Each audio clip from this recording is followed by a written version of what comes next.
नमस्कार दोस्तों। शादियों का सीज़न है और आपकी भी शादी की तारीख नज़दीक आ रही है। एक तरफ आपकी शादी की तैयारियां चल रही हैं और दूसरी तरफ आपके मन में एक परेशानी खाई जा रही है कि जो आपका लास्ट सेक्स हुआ था वो बहुत ही शॉर्ट टाइम का था, डिस्चार्ज बहुत जल्दी हो गया था। क्या शादी के बाद आप नई वाइफ को सेक्स में सेटिस्फाई कर पाएंगे? कहीं ऐसा तो नहीं होगा कि सेटिस्फैक्शन कम हो जाए और फिर उसके बाद प्रॉब्लम शुरू हो जाए? मैं डॉक्टर चिराग गुप्ता जयपुर में प्रैक्टिस करता हूँ। मैं एक एंड्रोलॉजिस्ट हूँ और इस तरह के डेली पेशेंट्स देखता हूँ। इस प्रॉब्लम को प्रीमैच्योर इजैकुलेशन कहते हैं। आइए देखते हैं प्रीमैच्योर इजैकुलेशन क्या होता है। अगर आपका सेक्स 3 मिनट से कम चलता है, अगर आप वेजाइना में पेनिट्रेट करते हैं और सेक्स करते हैं और उसके बाद 3 मिनट से कम टाइम में आपको डिस्चार्ज हो जाता है, तो इसको प्रीमैच्योर इजैकुलेशन की डेफिनेशन में लाया जाता है। कई लोगों का इतना कम होता है कि वो 1 मिनट से भी कम रहता है, तो ये प्रीमैच्योर इजैकुलेशन होता है। अब प्रीमैच्योर इजैकुलेशन क्यों होता है और सबसे कॉमन कारण क्या है इसके? प्रीमैच्योर इजैकुलेशन का कारण मुख्य तौर पे हाइपर एक्साइटेबिलिटी ऑफ रिसेप्टर्स, यानी कि जो नर्व्स आपको इरेक्शन मेंटेन करने के लिए और इजैकुलेशन लाने के लिए ज़रूरी मानी गई हैं, उनका हाइपर एक्साइटेशन, बहुत ज़्यादा मात्रा में एक्साइटमेंट हो जाता है और उसकी वजह से प्रीमैच्योर इजैकुलेशन की स्थिति बन जाती है। यह जो मैकेनिज़्म है इसको सेरोटोनिन और डोपामिनर्जिक जो रिसेप्टर्स हैं उनके द्वारा मैनेज किया जाता है। अगर इनमें कोई ऐसी कमी आ जाती है जिससे कि इसमें हाइपर एक्साइटेशन हो जाए, बहुत ज़्यादा मात्रा में सेंसेशन निकलने लगे, तो प्रीमैच्योर इजैकुलेशन हो जाता है। आइए जानते हैं कि इजैकुलेशन क्या होता है। इजैकुलेशन की जो प्रोसेस है उसमें सेमाइनल वेसिकल्स अपना फ्लूइड, यानी कि ये जो ग्रंथियां हैं ये अपना फ्लूइड यूरेथ्रा में डिपॉजिट कर देती है। यूरेथ्रा में डिपॉजिट करने की वजह से इसके जो फ्लूइड को बाहर निकालना ज़रूरी हो जाता है। इस कंडीशन में दो ही चीज़ें हो सकती हैं, या तो एक्सपल्शन हो जाए यानी कि इजैकुलेशन का एक्ट कंप्लीट हो जाए, या रेट्रोग्रेड इजैकुलेशन हो जाए यानी कि ये धात अंदर चला जाए। मगर इसको अगर एंटीग्रेड करना है तो उसके लिए ये ब्लैडर नेक, यानी कि जो यूरिनरी ब्लैडर की जो शुरुआती रास्ता है वो बंद हो जाता है और फिर ये एंटीग्रेड इजैकुलेशन के लिए एक्सपल्शन शुरू हो जाता है। Hyper excitation of bulbo urethral muscles, यानी कि जो उसकी मसल्स हैं उसकी जो हाइपर एक्साइटेशन है उसकी वजह से कई बार प्रीमैच्योर इजैकुलेशन हो जाता है। और किन किन कारणों से प्रीमैच्योर इजैकुलेशन हो सकता है उसमें एक तो एंजाइटी बहुत कॉमन है। एंजाइटी के दौरान आपका जो कंसंट्रेशन है वो आपके सेक्स के अलावा और भी कई चीज़ों पे पड़ा रहता है, जिसकी वजह से सेक्स प्रॉपरली नहीं हो पा रहा होता है और इजैकुलेशन कंट्रोल नहीं हो पाता और आप इजैकुलेट कर देते हैं। दूसरा कारण यह है कि कई बार टेस्टोस्टेरोन की कमी होती है, या इरेक्शन प्रॉपर नहीं आ रहे होते हैं, या थायराइड बहुत बढ़ा हुआ होता है, जो थायराइड हार्मोन है वो बहुत बढ़ा हुआ होता है। प्रीमैच्योर इजैकुलेशन लगभग 30% लोगों में पाया जाता है और ये बहुत सबसे कॉमन सेक्स प्रॉब्लम है। इस कंडीशन में या तो आपको एंजाइटी की वजह से, या लो टेस्टोस्टेरॉन की वजह से, या इरेक्शंस कमज़ोर होने की वजह से, थायराइड की बहुत अधिक मात्रा होने की वजह से, थायराइड हार्मोन की, आपको प्रीमैच्योर इजैकुलेशन हो सकता है। कई बार कुछ लोगों में जो कि 40 से 60 साल की उम्र के हैं उनमें क्रोनिक प्रोस्टेटाइटिस की वजह से भी प्रीमैच्योर इजैकुलेशन हो जाता है। आइए डिटेल में देखते हैं कि ये सारे कारण क्यों होते हैं। अगर आपको एंजाइटी है तो आप जो इंटरकोर्स है उसके साथ साथ और भी कई सारी चीज़ें दिमाग में चल रही होती हैं एंजाइटी की वजह से, और आप प्रॉपरली इंटरकोर्स पे कंसंट्रेट नहीं कर पाते हैं, और एक बार इरेक्शन आ भी जाए तो उसको मेंटेन करना मुश्किल हो जाता है और इसकी वजह से आपको प्रीमैच्योर इजैकुलेशन हो जाता है।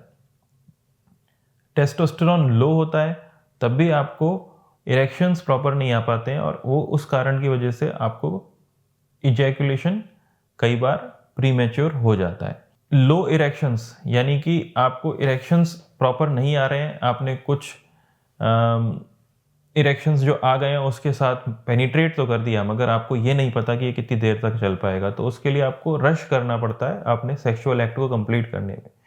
अगर आप वो कंप्लीट नहीं करेंगे तो आपको भी इजैकुलेट नहीं आएगा और आपका पीनिस जो है वो डिट्यूमेसेंस यानी कि नॉर्मल पोजीशन में आ जाएगा। ऐसी कंडीशन ना हो उसके लिए आपको बहुत फास्ट सेक्स करना पड़ता है और आप उसको पूरी तरीके से कोऑर्डिनेट नहीं कर पाते हैं और फिर आपको प्रीमैच्योर इजैकुलेशन होना स्वाभाविक है। थायराइड हार्मोन जब बहुत ज़्यादा होता है तो बॉडी का जो रिसेप्टर्स होते हैं वो हाइपर एक्साइटेबल होते हैं। हाइपर एक्साइटेबल होने की वजह से उसमें जो इम्पल्सेस होती हैं बहुत तेज़ी से आती हैं और इस वजह से प्रीमैच्योर इजैकुलेशन हो सकता है। अब ये तो हो गई सारी कॉमन बातें जो कि यंग एज में होती हैं, जो कि प्रीमैच्योर इजैकुलेशन करा सकती हैं। कुछ जो प्रॉब्लम्स हैं जो कि मिडिल एज पेशेंट्स की होती हैं, जैसे कि क्रोनिक प्रोस्टेटाइटिस, प्रोस्टेट का इन्फेक्शन जो कि बहुत समय से चलता आ रहा है और उसकी वजह से भी प्रीमैच्योर इजैकुलेशन हो जाता है, क्योंकि जो फ्लूइड होता है उसके अंदर जो कि प्रोस्टेट से निकलता है वो इन्फेक्टेड होता है। जब वो यूरेथ्रा में आता है तो यूरेथ्रा को इरिटेट करता है। इरिटेट करने की वजह से वो ज़्यादा देर उसमें होल्ड नहीं कर पाते हम और उसकी वजह से उसको इजैकुलेट कर देना होता है। ये सारी की सारी जो परेशानियां होती हैं इसकी वजह से जो मेल पार्टनर होता है उसके मन में तो सिर्फ एक ही प्रॉब्लम होती है कि सेक्स थोड़ा अगर और लंबा चल जाता तो उसको एंजॉय कर सकते थे, मगर फीमेल पार्टनर मेन लॉस में रहती है, क्योंकि उसमें उनको जो कंप्लीट सेटिस्फैक्शन नहीं मिल पाता और सेटिस्फैक्शन ही नहीं आता तो फिर वो सेक्स का एक्ट उनके लिए एक बोझ ही बन जाता है। तो कई बार वो इरिटेट हो जाती हैं, इंटरपर्सनल रिलेशनशिप प्रॉब्लम हो जाती है। ये सारी परेशानियां फिर धीरे धीरे मेल पार्टनर का भी लॉस ऑफ लिबिडो करा देती है, यानी कि उनकी डिज़ायर कम हो जाती है कि सेक्स करने का मतलब ही क्या है जब उसके बाद आपको फैमिलियल टेंशन्स बढ़ जाएं। तो दोस्तों, ये जो प्रीमैच्योर इजैकुलेशन है उसका जो मेन जो डेफिनेशन है वो यही है कि अगर आपके दोनों के बीच में इंटरपर्सनल रिलेशनशिप्स में परेशानी आ रही है तो ये प्रीमैच्योर इजैकुलेशन कहलाता है। इसके लिए कई ऐसी मेडिसिन्स और एक्सरसाइजेज और बिहेवियरल थेरेपी भी आई हुई हैं जिससे कि आप प्रीमैच्योर इजैकुलेशन को इम्प्रूव कर सकते हैं। बिहेवियरल थेरेपी में सबसे पहले तो है कि स्टार्ट एंड स्टॉप टेक्निक, जिसमें फीमेल पार्टनर जो है जो मेल ऑर्गन को एक्साइट करता है, इरेक्शंस आते हैं, जब इजैकुलेशन आने की कंडीशन होती है तो उसको वो एक्साइट करना कम कर देता है या फिर बंद कर देती है, जिससे कि उसका जो इरेक्शन है वो तो मेंटेन रहे मगर जो एक्साइटमेंट है बल्बो कैवर्नोसस मसल का वो कम हो जाए और उसको इजैकुलेट एकदम से बाहर नहीं आए। धीरे धीरे ये मसल्स ट्रेन हो जाती हैं और उसके लॉन्ग एक्शन पे ज़्यादा अच्छा असर आता है, यानी कि धीरे ये मसल्स लंबा समय तक काम करने लगती हैं।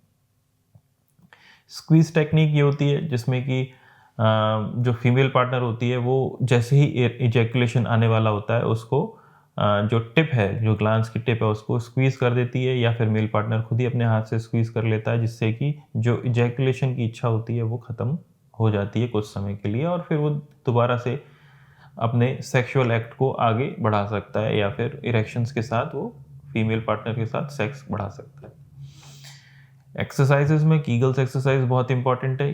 ये जो एक्सरसाइज है इससे आपकी जो पेल्विक मसल्स हैं, जो पेल्विक मांसपेशियां हैं, ये स्ट्रांग होती हैं। इससे आप इमिशन के बाद भी इजैकुलेशन को कंट्रोल कर सकते हैं, एक्सपल्शन आप कंट्रोल कर सकते हैं, क्योंकि जब ये मसल्स एक्टिवेट हो जाएंगी तो यहाँ पे जो भी फ्लूइड डिपॉजिट होगा वो बाहर नहीं आ पाएगा। अगर ये मसल्स ही वीक होंगी तो फिर वो फ्लूइड ईजिली बाहर आ जाएगा, क्योंकि उसको बाहर फेंकने के लिए भी एक मसल काम कर रही होती है।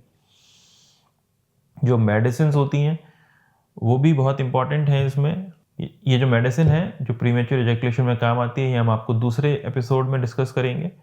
आप हमारे दूसरे एपिसोड का लिंक भी इस वीडियो की डिस्क्रिप्शन में पा सकते हैं।